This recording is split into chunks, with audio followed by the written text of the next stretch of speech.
Assalamualaikum warahmatullahi wabarakatuh. Perkenalkan, nama saya Muhammad Dafrehan. Saya dari Teknologi Rekayasa Otomasi Angkatan 2022 dengan NIM akhir 035. Kembali lagi dengan saya. Saat ini saya membuat video mengenai praktikum instalasi panel kontrol. Pada video kali ini saya membahas mengenai dari praktikum panel kontrol inverter VFD. Seperti itu. Jadi alat dan bahan yang kita gunakan yaitu terdapat VFD, ada motor 3 fasa, dan juga kita menggunakan komputer atau laptop seperti itu. Pada video kali ini kita memiliki 5 tugas, yang mana tugas pertama itu kita membaca datasheet, yang kedua itu dicoba VFD dengan potensio dan tombol.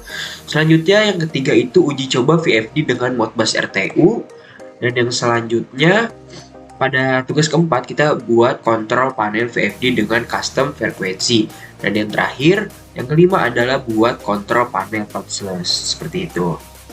Baik, pada video kali ini kita mulai saja pada percobaan pertama, atau kita menjelaskan apa itu VFD, dan kita coba menjelaskan secara singkat mengenai datasheet dari VFD yang kita gunakan seperti itu. Merek VFD-nya yang kita gunakan saat ini adalah VFD XSY AT single pass to 3 pass. Yang mana yang kita harus ketahui dulu, yang pertama itu cara datasheetnya, baca wiringnya, dan ketiga pelajari setting parameternya seperti itu. Oke, langsung aja kita mulai. Dari penggunaan inverter seri AT terdapat 3 langkah utama yang sangat penting untuk dipahami sebelum alat ini dapat digunakan secara optimal, yaitu mencari datasheet, membaca wiring, dan mempelajari pengaturan parameternya. Langkah pertama adalah mencari dan memahami datasheet inverter AT series.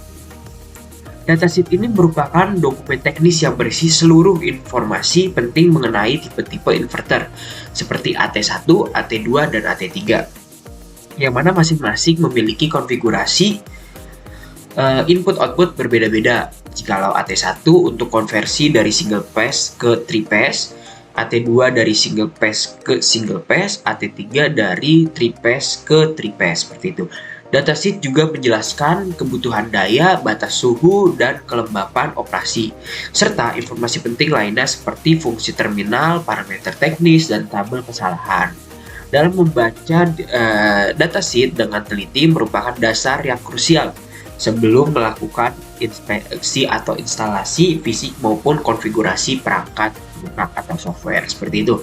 Selanjutnya terdapat langkah kedua adalah memahami bagaimana cara kita mewiring atau mengkabelkan dari inverter.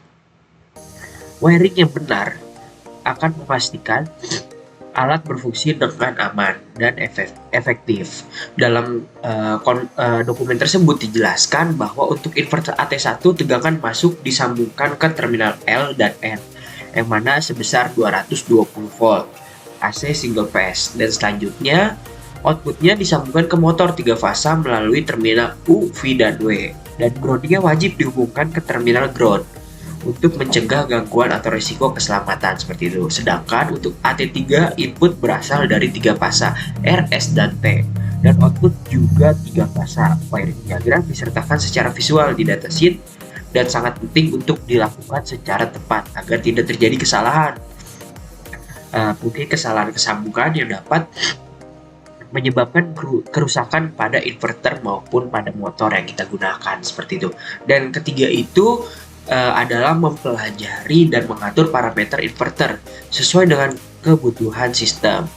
Pengaturan ini dilakukan melalui panel kontrol inverter yang terdiri dari berbagai tombol seperti program, functions atau save, arah atas dan bawah, serta start dan stop. Inverter ini menyediakan puluhan parameter yang dapat diatur, misal P01 untuk frekuensi referensi defaultnya itu 50 Hz, P10 untuk memilih sumber frekuensi kerja, apakah dari panel, analog eksternal, atau RS485. Selanjutnya pada P11 itu untuk sumber kendali start-stop. Selain itu terdapat juga parameter pengaturan kecepatan bertingkat P27 sampai P33 seperti itu. Selanjutnya konfigurasi input multifungsi P50 sampai P55 serta pengaturan perlindungan seperti over current, over voltage, dan over temperature seperti itu. Pengaturan dilakukan dengan menekan tombol program atau tulisannya di situ probe untuk masuk ke mode pengaturan. Selanjutnya memilih parameter yang ingin diubah. Dan selanjutnya mengatur nilai dengan tombol arah, lalu menyimpan dengan tombol function atau save seperti itu. Ini merupakan bagian yang sangat penting untuk melakukan pengaturan parameter dalam keadaan inverter tidak berjalan agar berubah bisa disimpan dengan benar.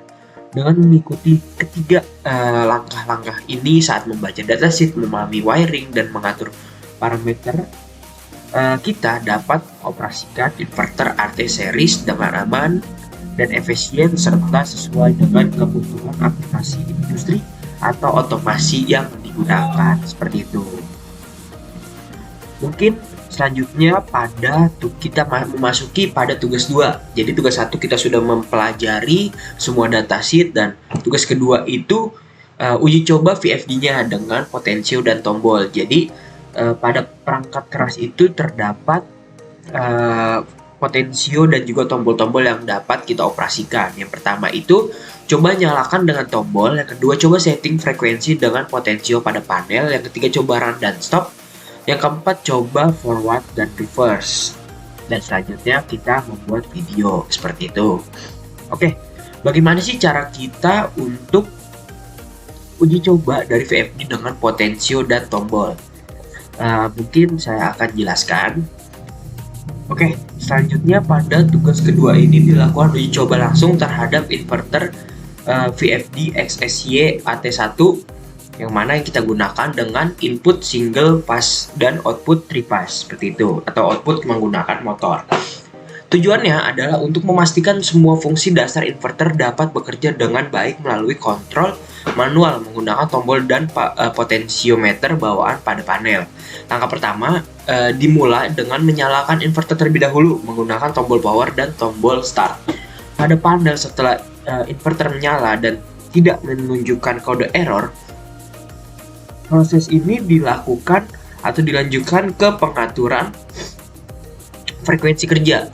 Frekuensi yang disesuaikan menggunakan potensi yang tersedia di panel depan. Dan pada pengujian ini, frekuensi ini kita tingkatkan hingga 150 Hz, jauh di atas nilai default yang mana 50 Hz. Sebelum frekuensi dapat dinaikkan, pastikan pada parameter P06 maksimum frekuensi operasi diubah dari nilai default ke 150 Hz. Dan parameter P01 frekuensi referensi juga diatur ke 150 Hz seperti itu. Langkah berikutnya adalah melakukan pengujian fungsi start dan stop. Dengan menekan tombol start, inverter akan mengalir tegangan ke motor yang ditandai dengan berputarnya motor sesuai frekuensi yang ditentukan. Saat tombol stop ditekan, inverter menghentikan output sesuai dengan mode berhenti yang telah diatur dalam parameter P12 seperti itu.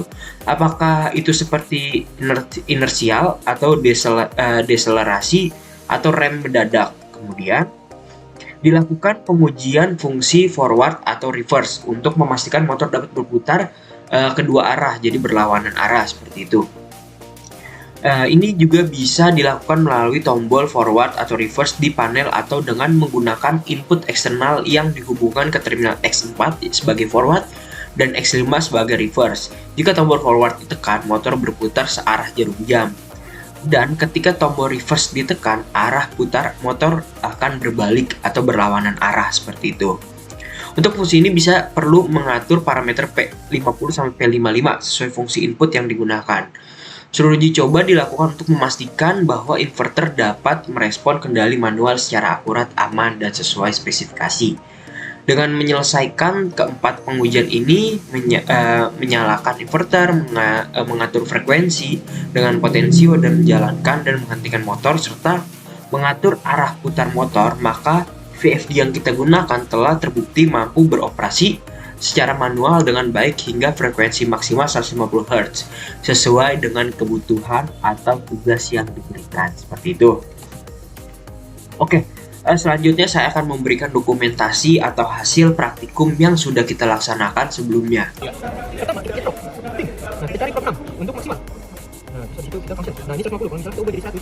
Terus jadi 100 maksimal. Tok lagi. Nah, baru kita nyalain. Ini bisa aja nyalain dulu. Nah, ini udah bentuk nih. Tunggu sampai 110. Kalau enggak opsional. Sudah opsional. Dengarkan suaranya. Ini forward ya, ini forward ya, teman-teman. Oh, iya. Kita mau kita mau. Apa 150? Kita ganti. Itu salah. Belum patah. Patah silang. Kita yang patah.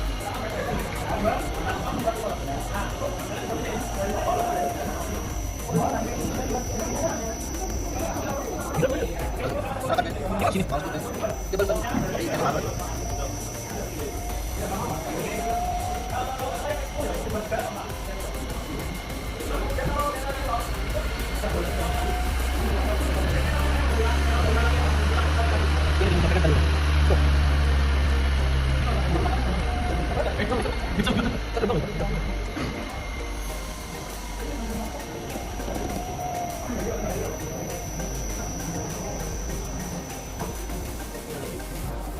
Oke, kita lanjut ke tugas ketiga atau teks ketiga, yaitu uji coba VFD dengan Modbus RTU. Nah, pada tugas ketiga ini ada beberapa syarat-syarat atau tugas yang harus kita penuhi seperti itu. Yang pertama itu setting VFD supaya siap menerima perintah dengan Modbus RTU. Nah, kita harus cari dulu parameternya. Selanjutnya adalah tes dengan modul USB ke RS485. Selanjutnya buat program dengan Python, kirim data ke VFD. Lanjut, baca lagi referensi untuk kontrol VFD dengan Modbus RTU RS485. Selanjutnya, kita baca referensi dari website yang mana isinya yaitu parameter-parameter dari ASCII tersebut untuk VFD. Lanjut, pelajari bagian-bagian data yang dikirim. Coba kirim data start, stop, forward, reverse, frekuensinya 10, 20, 30, 40, 50, dan 65 Hz. Selanjutnya kita membuat video dan jelaskan dengan screen record. Oke, selanjutnya kita diberi notes juga, yaitu VFD Modbus RTU dengan ASCII seperti itu. Langsung saja. Jadi pada video kali ini berarti kita akan membuat program Python yang digunakan untuk mengirim perintah Modbus ASCII ke perangkat melalui port serial. Jadi kita mulai dari baris pertama. Kita jelasin dulu kali ya. Jadi ini yang kita gunakan. Ini yang kita gunakan. Nah, untuk mengganti 10, 20 sampai seterusnya sampai 65 Hz itu di mana sih? Nah, itu di sini kita gantinya. Nanti parameter-parameternya saya kasih di deskripsi video seperti itu. Nah, nanti misalnya kita mau reverse, forward. Nah, ini tinggal diganti aja. Jadi semua diganti di sini. Kita mau start, mau stop, gantinya di sini seperti itu. Nah, langsung aja kita jelasin codingan yang kita gunakan. Nah, jadi codingan ini berasal dari Copilot atau kita menggunakan AI. Saat ini saya menggunakan AI dari GPT seperti itu. Jadi pada baris pertama kita mengirim 3 modul OS digunakan untuk membaca variabel lingkungan, SYS untuk membaca argumen dari command line, dan serial dari library PySerial untuk membuka komunikasi serial ke perangkat. Itu ada import OS, SYS, serial. Selanjutnya device sama dengan os.get and device, com seperti itu. Di baris ini kita membaca variabel lingkungan device. Jika tidak ada, maka kita gunakan default. Com yang menggunakan saat itu menggunakan COM7 yang mana digunakan untuk Windows sebagai port serial. Selanjutnya pada bagian SER sama dengan serial.serial, port sama dengan device, buat data stream 9600, byte size-nya 7, dan lain sebagainya sampai timeout-nya sama dengan 1, yang mana kita membuka koneksi serial dengan konfigurasi yang sesuai standar komunikasi Modbus ASCII, yang mana buat data stream 9600, 7 bit data, event parity, dan 1 stop bit. Timeout ditetapkan 1 detik untuk menunggu respon. Selanjutnya ada cmd._asci sama dengan scs.rgv1, di mana kita mencoba mengambil argumen pertama dari command line. Ini memungkinkan pengguna untuk mengirim perintah ASCII langsung saat menjalani sebuah program, seperti itu. Selanjutnya adalah bagian terpentingnya yang ada di sini, yaitu jika argumen ini tidak diberikan, kita menggunakan nilai default. Ini adalah frame Modbus ASCII yang sudah di encode dalam format heksadesimal, dimulai dengan A3A yang merupakan titik 2 sama titik 2 dan diakhiri dengan 0D 0A yaitu cartridge return dan line fit, seperti itu. Itu digunakan untuk mengganti dari konfigurasi yang diinginkan, seperti itu. Selanjutnya ada hex _cmd byte read ray. Nah, itu lain sebagainya, yaitu baris ini menghapus spasi dari string hex lalu mengubahnya menjadi byte array agar bisa dikirim melalui serial, seperti itu. Selanjutnya ada print f ASCII cmd ASCII. Ini kita tampilan perintah ASCII dan bentuk byte-nya di terminal untuk memastikan bahwa data sudah benar sebelum dikirim. Selanjutnya terdapat ser.read, yaitu perintah kemudian dikirim melalui port serial ke perangkat tujuan. Selanjutnya ada response sama dengan share.read 128, kita membaca data balasan dari perangkat hingga maksimal 128 bit atau hingga timeout terjadi, seperti itu. Selanjutnya pada print lagi nih, print respon, itu setelah respon diterima kita cetak isi byte respon tersebut. Baris kedua menampilkan isi respon tanpa bit kosong atau 0, seperti itu. Selanjutnya yang terakhir itu ada share.close. Itu ada di sini, dimana untuk tutup koneksi. Jadi koneksi serial ditutup untuk menghindari konflik aksi port di masa yang akan datang atau yang nanti akan kita coba lagi, seperti itu. Nah, jadi ini cara kita untuk membuat program Python sederhana untuk mengirim dan membaca data Modbus ASCII melalui port serial, dan kita bisa menyesuaikan frame perintah dan port com sesuai perangkat yang kita gunakan, seperti itu. Jadi selanjutnya saya akan memberikan video mulai dari start, stop, forward, reverse, frekuensi 10, 20, 30, 40, 50 sampai 60 Hz. Ini momen ketika frekuensi dinyalakan sebesar 10 Hz.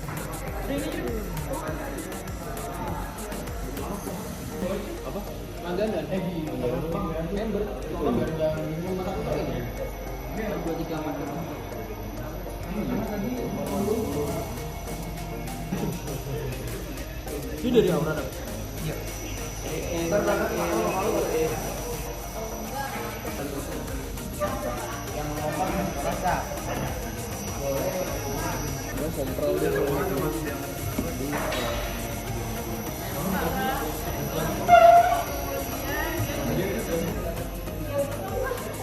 Abang gak suka, gantian gak bisa. Satu-satu dulu kan.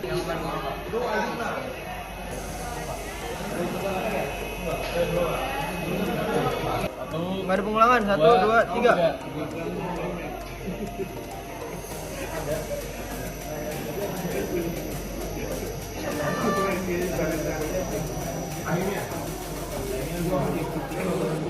Nah.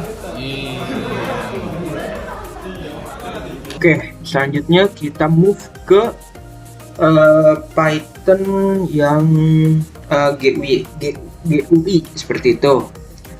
Yang mana ini kita menggunakan codingan dari Python sebelumnya, codingan dari Python yang sama, yang mana dari GPT atau Copilot kita, seperti itu, sama seperti sebelumnya.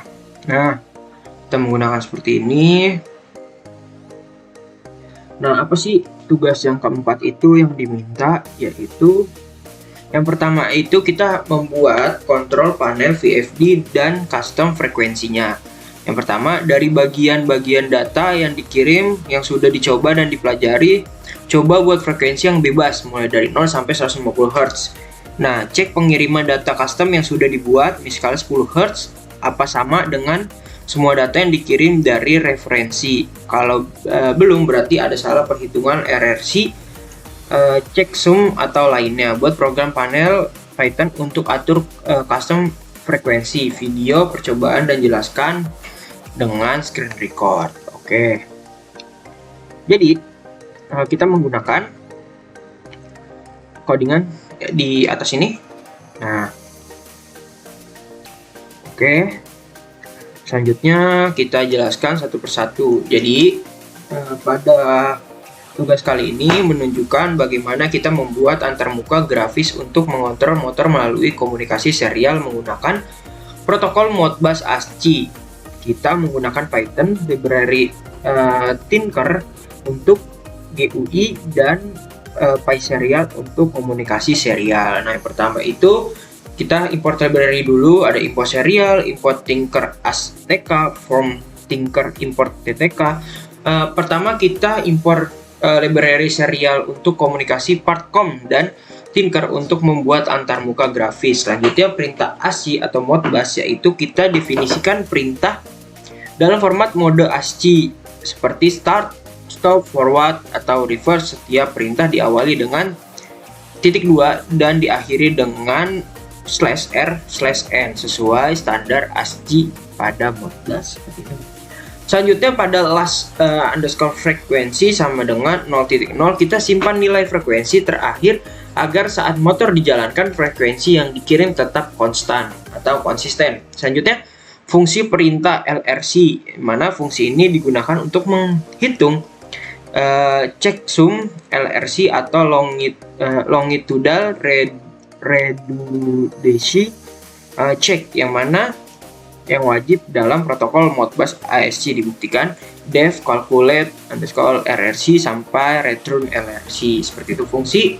Selanjutnya fungsi def send underscore frekuensi, yang mana fungsi ini mengubah nilai frekuensi dari float menjadi format 16 bit lalu membentuk frame Modbus ASCII dengan perhitungan LRC. Contoh 10 Hz menjadi 1000 karena dikalikan 100 lalu dibungkus dalam frame 0, 1, 0, 6, 2 dan lain sebagainya. Nah, selanjutnya pada def send underscore command, yang mana fungsi ini langsung mengirimkan string perintah ASCII ke serial jika koneksi terbuka. Selanjutnya pada div connect, yaitu fungsi connect ini digunakan untuk membuka koneksi ke port serial. Kita menggunakan konfigurasi 9607 bit data, event parity, dan 1 stop bit sesuai ketentuan VFD. Selanjutnya disconnect, jika tombol disconnect tekan, koneksi ditutup dan antarmuka akan memperbarui statusnya. Selanjutnya kita ada def start motor, def stop motor, forward, reverse. Tombol start akan mengirimkan frekuensi terlebih dahulu, lalu memulai motor, stop lalu menghentikan motor. Forward dan reverse akan menghentikan motor terlebih dahulu kemudian mengganti arahnya.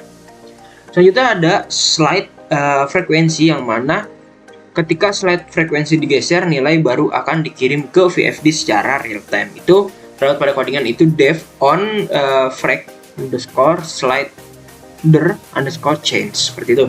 Selanjutnya pada GUI layout, yaitu root underscore tk underscore tk, yang mana lain-lain sebagainya itu kita membuat antarmuka GUI. Kita buat Windows utama dengan judul VFD controller lalu menambahkan elemen-elemen berikut. Yang pertama ada combo box yang memilih COM port 1 sampai 12, tombol connect atau disconnect, tombol control motor, ada stop, start, reverse, forward, ada slider untuk mengatur frekuensi, lalu label status menampilkan informasi koneksi serial. Selanjutnya kita menjalankan GUI, itu ada root main loop. Bagian terakhir adalah perulangan main loop dari Tinker yang menjalankan GUI dan menunggu interaksi penggunaannya, seperti itu.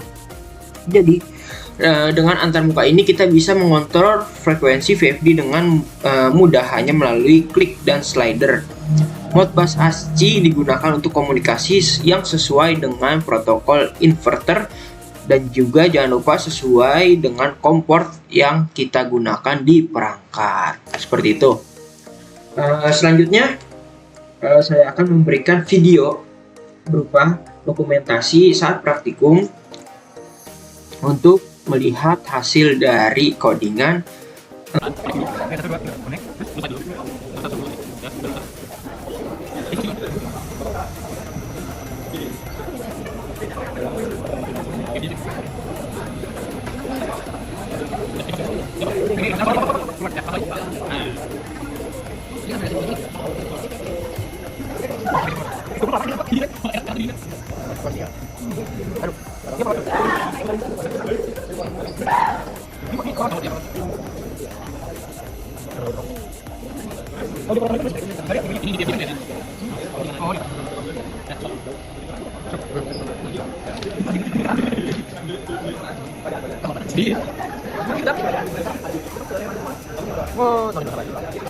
Oke, kita memasuki ke tugas yang terakhir, yaitu tugas ke-5, yang mana buat kontrol panel touchless.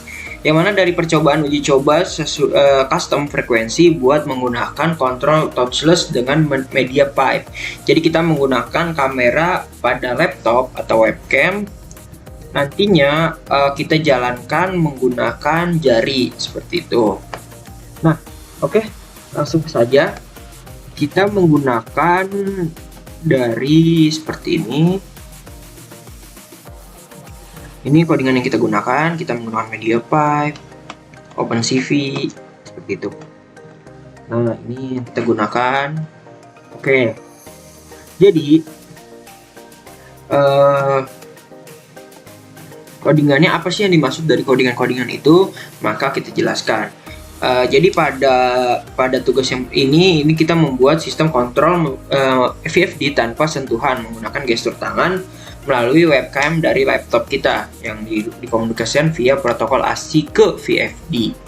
Nah, selanjutnya seperti tadi, import library-nya itu kita menggunakan ada CV2, media pipe, serial, time ini, yang mana OpenCV ini untuk pengolahan gambar, media pipe ini untuk deteksi tangan. Selanjutnya ada kita menggunakan instalasi port dulu, yaitu SCR sama dengan serial.serial, portnya berapa, baterainya berapa. Nah, itu sama seperti sebelumnya.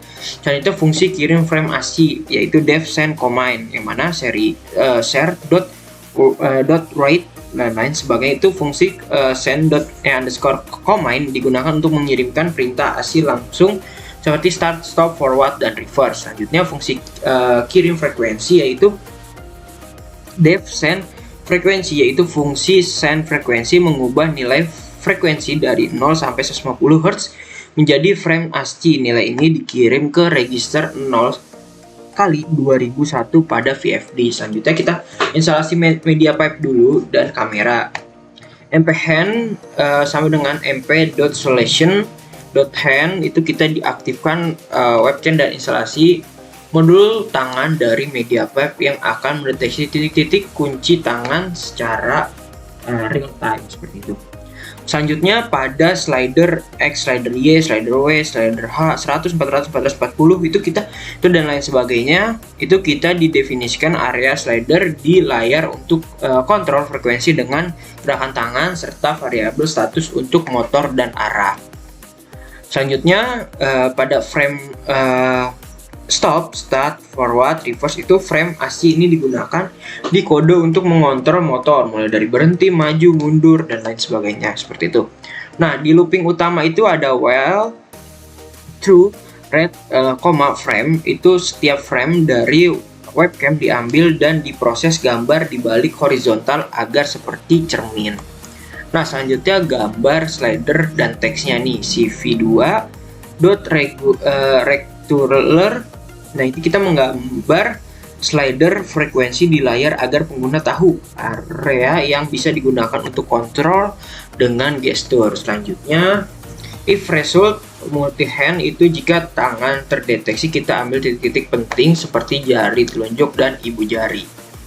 Selanjutnya pada if slider X itu jika jari telunjuk berada di dalam slider, maka posisi X konversi menjadi nilai frekuensi antara 0 sampai 150 Hz seperti itu. Selanjutnya pada if thumb underscore tip underscore y itu jika jempol mengarah ke atas, motor akan dijalankan. Jika jempol ke bawah, maka motor akan dihentikan. Nah, di sini ada forward dan reverse juga. Jika jari telunjuk ada di sisi kiri slider, maka diarahkan ke forward, dan jika di kanan pada motor akan reverse seperti itu. Selanjutnya pada CV2 put text itu status motor running atau stop di tampilan di layar beserta arah putaran saat itu. Selanjutnya pada frekuensi itu frekuensi hanya dikirim jika berubah dan tidak terlalu sering untuk mencegah pengiriman berlebih. Selanjutnya tampilan jendela kamera itu pada CV2 I'm show, yang mana gambar akhir ditampilkan di jendela OpenCV dengan semua elemen GUI dan anotasi gestur.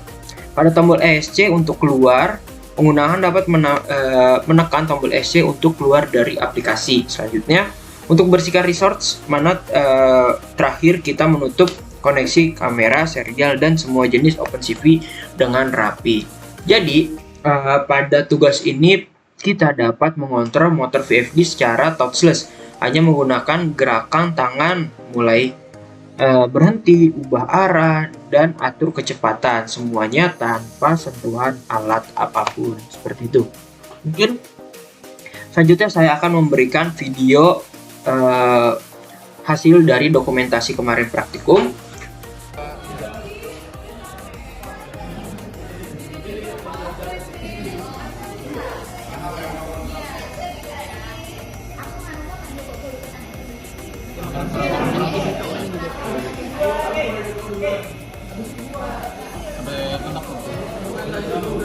Belum, aku udah habis ini coba. Udah nih. Itu belum. Oh, turunin.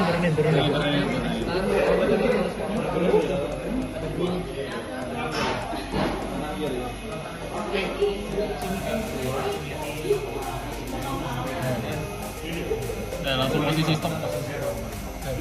Stop terus kalau sini.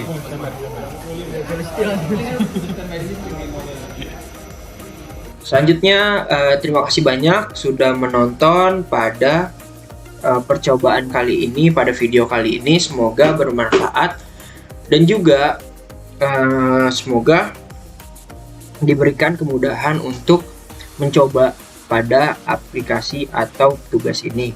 Terima kasih sudah menonton. Wassalamualaikum warahmatullahi wabarakatuh. Semoga bermanfaat.